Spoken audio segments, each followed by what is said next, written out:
Hey, what's up, everybody? Good morning. Welcome to another edition of Morning Scone. Hope your week is off to a good start on this Monday. We're presented by Boudreaux's. Find it at great Baton Rouge retailers. They've got the Bloody Mary mix and the Margarita mix. So we appreciate Boudreaux's. And a lot of you have been asking, hey, where can I get it?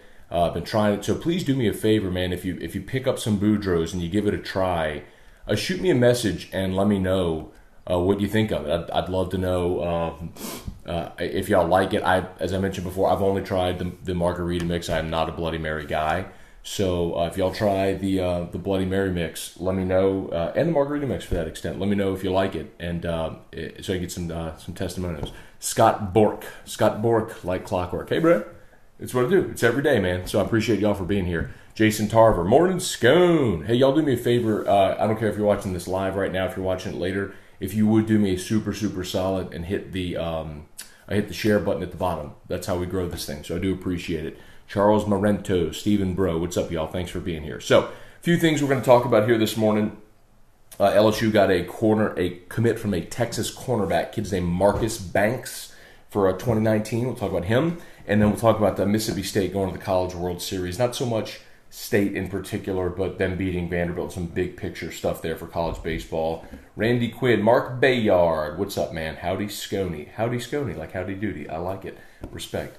So let's start with Marcus Banks. He is a 3-star cornerback out of the Houston area, ranked number 397 overall in the 247 composite, the 37th best cornerback in the country. And I know a lot of people are going to look at that and kind of go, 3-star, 397 overall.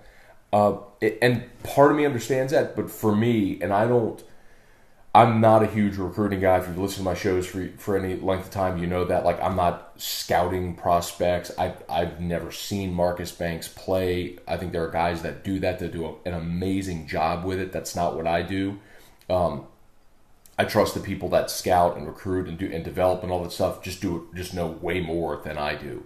But something that I'll always look at that seems more fail-proof is, okay, who offered this kid? All right, he was a 3-star, number 397 overall, but who was offering him?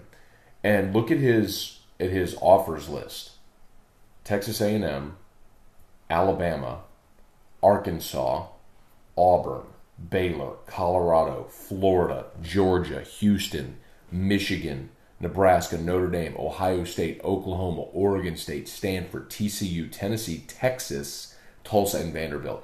If that list was East Carolina, Toledo, and Purdue and Western Kentucky, then I'd be like, I mean, maybe they found a diamond in the rough, but look at the offers this guy had. So the other thing is, do you trust Corey Raymond, his ability to scout and recruit talent at cornerback and go get it? He's been fantastic at it, and I do. And the other thing that's interesting is that of the 247 writers that they'll do their crystal ball predictions, 79% had this kid going to Texas A&M. So this is a big head-to-head win for Corey Raymond going into Texas, for Ed Orgeron's staff going into Houston and beating Jimbo and the A&M staff for a kid from Houston who many felt was going to end up there. So good get for LSU, for Ed Orgeron, at a position of need, obviously, because what's really the bigger deal about this is when you start to look at numbers. This is the third cornerback commit for LSU already for the class of 2019, and on the 20th, let's say the 10th, so in 10 days, Derek Stingley Jr., 5-star, number 1 cornerback in the country, top 10 player in the country in the composite. He's going to make his announcement, and it feels like everything I've heard that most people are convinced that he's going to pick LSU. And I'm convinced that as long as Corey Raymond is at LSU, Derek Stingley is going to sign with LSU. So if you get the 3 guys you have now, then you add Derek Stingley, who's a 5-star immediate impact guy, number 1 corner in the country. Now you got 4 cornerbacks in the class, and you're going to start to supplement that position. Because remember, we've talked about it a bunch this year. After signing day, you only had 4 corners on your roster. You had Jontre Kirkland, you had Kerry Vincent, you have Greedy Williams, and Christian Fulton, and Fulton may not be available. So, of course, they moved Manny Netherly from receiver to corner, so that was 4 because you can't count Fulton. And then they signed Kelvin Joseph, who's a safety that they're going to try at corner. And then so Netherly and Joseph, you don't really know if they're going to stick at corner. And then obviously they signed Terrence Alexander, the grad transfer, so that gets you up to 6. But you're losing Alexander and you're losing Greedy to the draft, so you're back down to 4, and one of them being Netherly, and you don't know if he's really going to stick. And then Kelvin Joseph, you're not really sure. So you're really looking at Joshua Kirkland and Kerry Vincent are your guys that you feel really good about being there, ready to contribute in 19. So you need a big class of corners because you really got 2 guys that you really feel like can contribute. Now, maybe Christian Fulton comes back. Maybe Kelvin Joseph becomes a stud cornerback. Maybe Manny Netherly surprises you and becomes really good.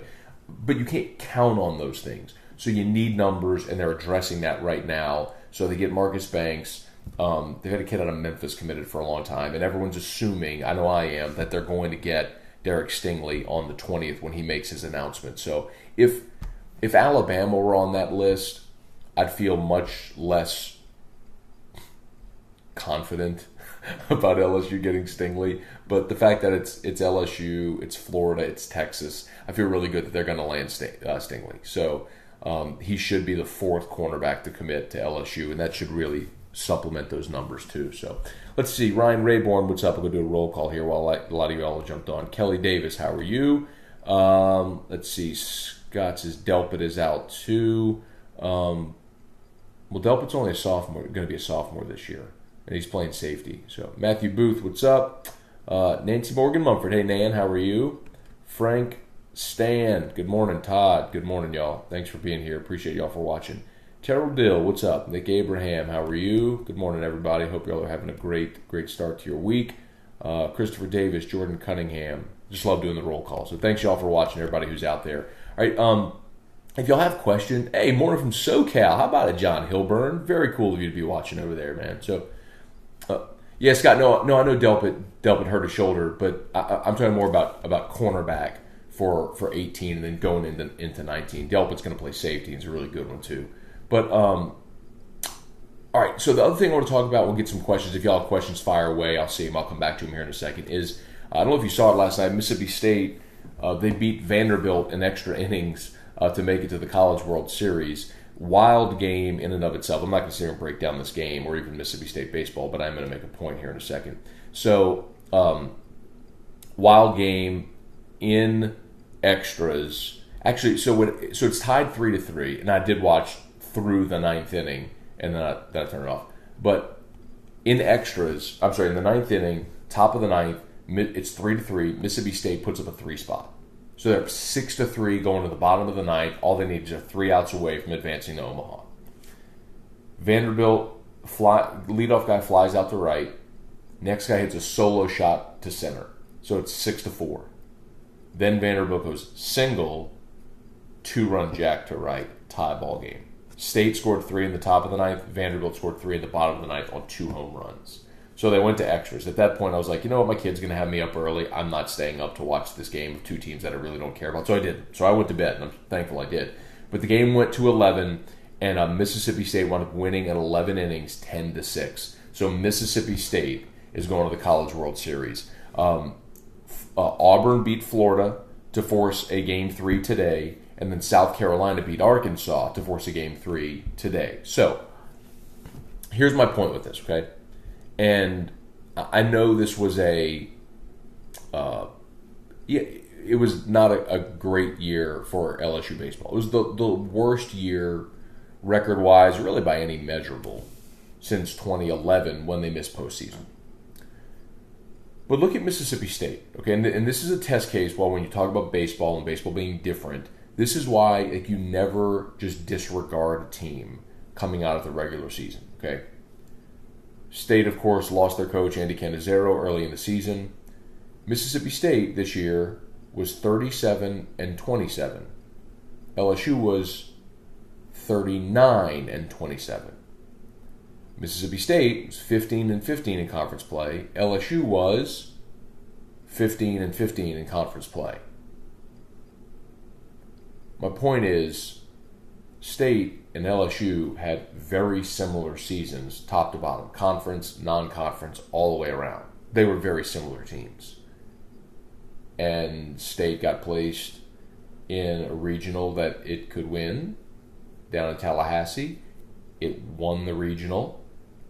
Vanderbilt went and won a regional on the road. That's another example. It's Vanderbilt. Vanderbilt was 16-14 in the conference. They were one game ahead of LSU. They went over to Raleigh. They won that regional. They hosted a super regional. Now Mississippi State is going to Omaha after having essentially the same season that LSU did. So draw matters, of course, but it goes to show you baseball is just a weird game. It's just another example. Like Tennessee Tech and Duke are battling in a super regional right now, and one of those teams, whoever wins today, is going to Omaha. You know, you look at Florida, who had such a dominant season.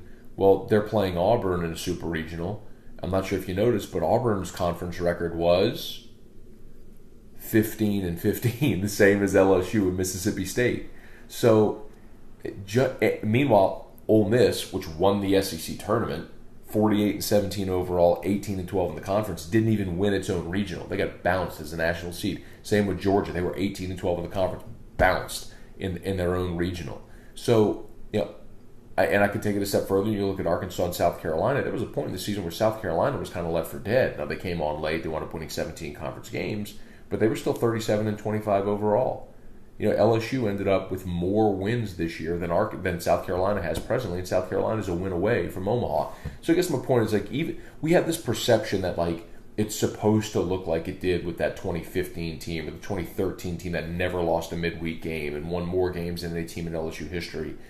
And sometimes you have those special teams that do that, but just because you don't do that doesn't mean you can't do what State's doing.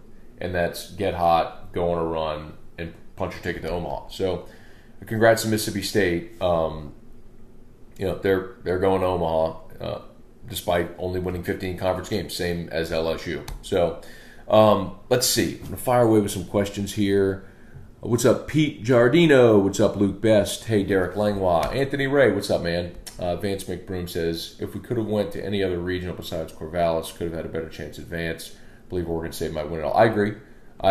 Craig Broom, what's up, man? I think, Vance, I agree with you, man. I think that was a terrible draw, and I hated the fact that, you know, I went on this rant on a morning scone a bit ago, but the problem that I have is if you're going to have regionals, that indicates geographics, and you understand that a lot of teams in college baseball maybe don't have the resources to travel, and fans don't have the resources to travel.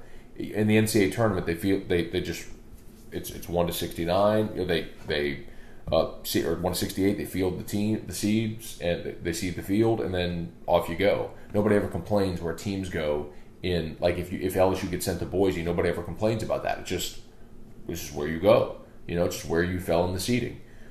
In college baseball, if you're only seeding the top 16, there's so much ambiguity, and it's like, okay, well, why did LSU get sent to the Northwest? Why did Washington get sent to the East Coast? By the way, they're about to win a regional or a super regional. But anyway, they might have done it last night. I don't know. I didn't. Like I said, I went to bed, didn't check the final score. So I do agree with you, by and large. All right, quick reminder. Let's see if I can. I'll see if I can get any more questions here. See, Bobby said this year's Florida team basically won every midweek game, dominated most weekends. If they lose today, they don't go to the CWS. This is why you have to love college baseball. One correction there, Bobby. Florida did not win almost every midweek game. Florida, I believe, lost 6 or 7 midweek games, which was the same number as LSU. Like, they got swept in a midweek by South Florida. They lost to whichever team is the Dolphins. You know, like North Florida, the Ospreys. Like, Florida had issues in midweek games this year too. And no, I don't want to bring it up. I don't want to unearth that whole argument again. But it's kind of true. Like, midweek games just don't matter. Just keep going winning weekends. All right, let's see. Oh, Pete, thanks. So Washington did advance. So Washington's in the College World Series. So there you go. So it's possible. But yeah, like if LSU, put it to you this way, like if LSU had gotten sent to Tallahassee, are they still playing this weekend? Maybe not. Oklahoma was a really good team. Florida State was great in the regular season, but would it have been easier than LSU going up to the Pacific Northwest and playing Oregon State. Yeah, that felt like you're going to get bounced here. So, all right, y'all, about to wrap this thing up. I got to get going. I got a meeting up at the radio station at 9 o'clock. So, in the meantime, appreciate you very much for watching Morning Scone. Please share this, pass it on if you would. Hit the share button down at the bottom if you've not done that yet. Check out our friends at Boudreaux's, boudreauxmix.com. If you haven't yet, check out all their social media, Facebook, Instagram, Twitter. Like them, pass it on. I love supporting local companies. So glad to have the folks over at Boudreaux's Mix involved. So they got the Bloody Mary and the Margarita Mix. If y'all are partying it up, check them out. Thank them for sponsoring Morning Scone. And we will see you tomorrow.